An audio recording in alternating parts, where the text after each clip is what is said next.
Hi, I'm John from Just Whisky. If you like today's show, please give it a thumbs up, like, and subscribe. And speaking of subscribers, thanks for all the new subscribers coming on board and the commenters. It's really, really good stuff. And remember, it's just whiskey, folks. Today, we are going to be talking about Kilkerran Heavily Peated. It is from the Glengyle Distillery in Campbelltown, Scotland, owned by the Springbank family, or the Springbank Distillery, which is the Mitchell family. This is batch 4, which came out this year in 2021. It is non-chill filtered, no color added, and it comes in at a cask strength of 58.6%. And they call it heavily peated, peat in progress. This is a NAS, non-age stated. So we know that they have the 8-year that comes out. So I'm guessing that this is less than the 8-year. If anybody knows exactly, I would be very curious to find out. So it's good. It's at least 3 years old, and it's probably less than 8 years old, is my guess. A little bit about Kilkerran.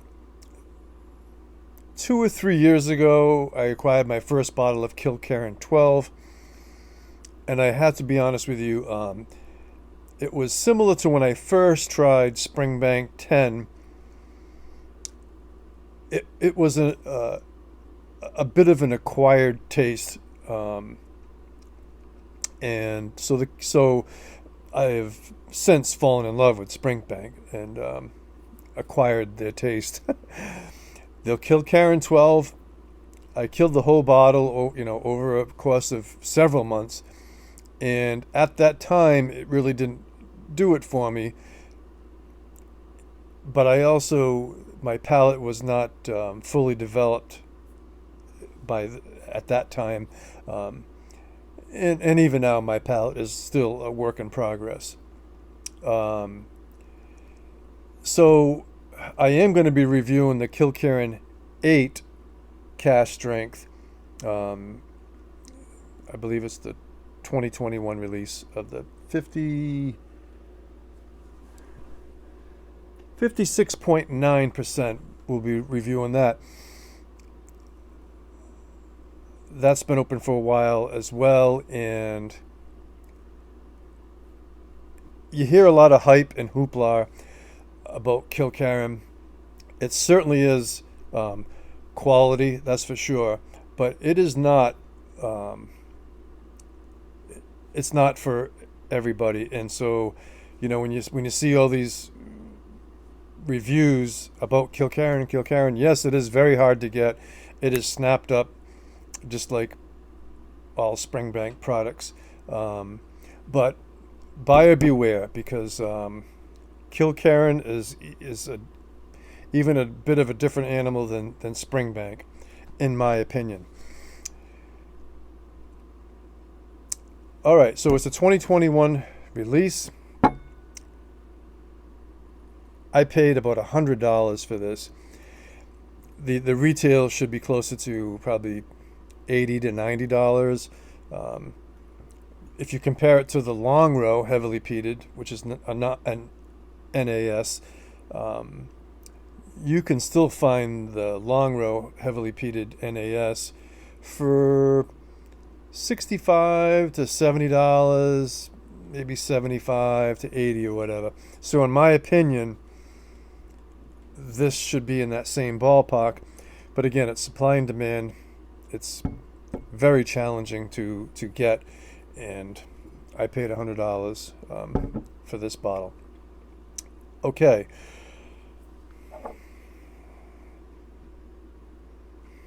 On the nose,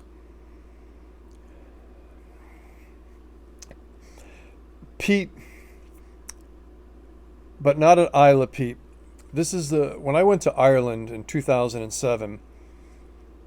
I hugged the west coast of Ireland, and it was climate was kind of raw and rainy and drizzly when I went there, and the smell of peat hung in the air, and it was thick and acrid, and it smelled like burning garbage.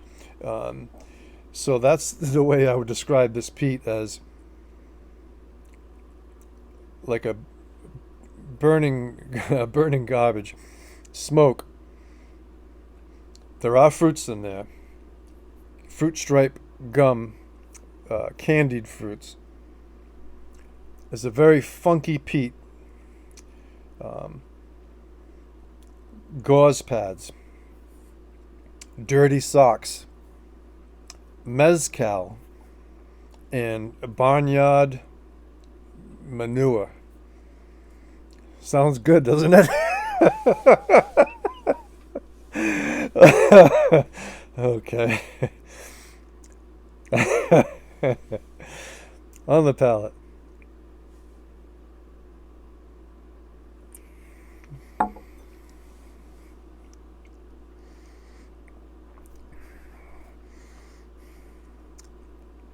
You get all that I described, plus a brininess, a saltiness, astringency, puckering, mint, menthol, vegetal, rotting fruits. It's a very syrupy, sticky, viscous, sweet, burnt rubber. It's getting better, folks. If this sounds appealing to you, actually, this is a very complex dram. You could really spend some time with this and pick up even more than what I'm describing.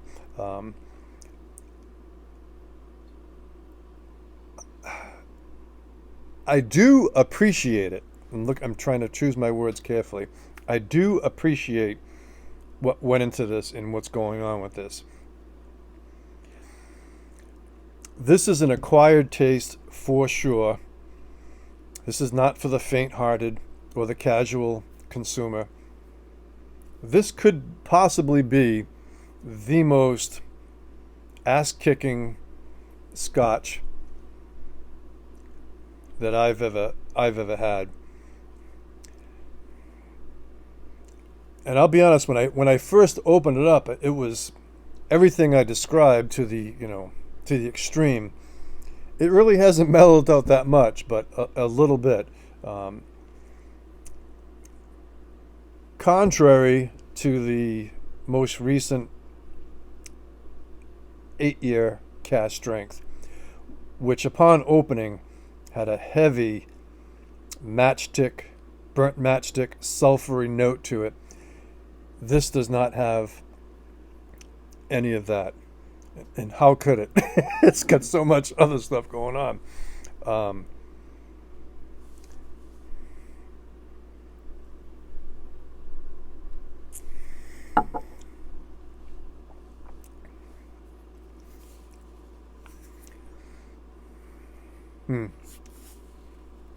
It's got a lot going on. This is challenging for me to rate because it is so unique, in my opinion. This is a very ballsy dram.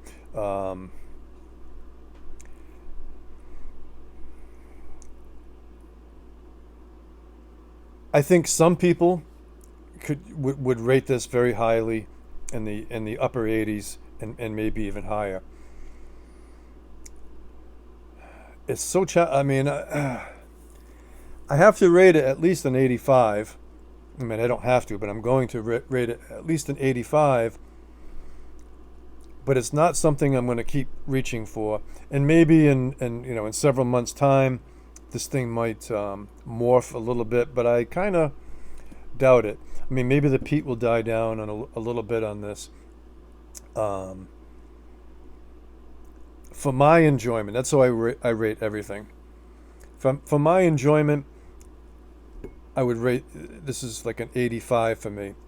Quality wise, again, this could easily rate 88 to 90 all day long.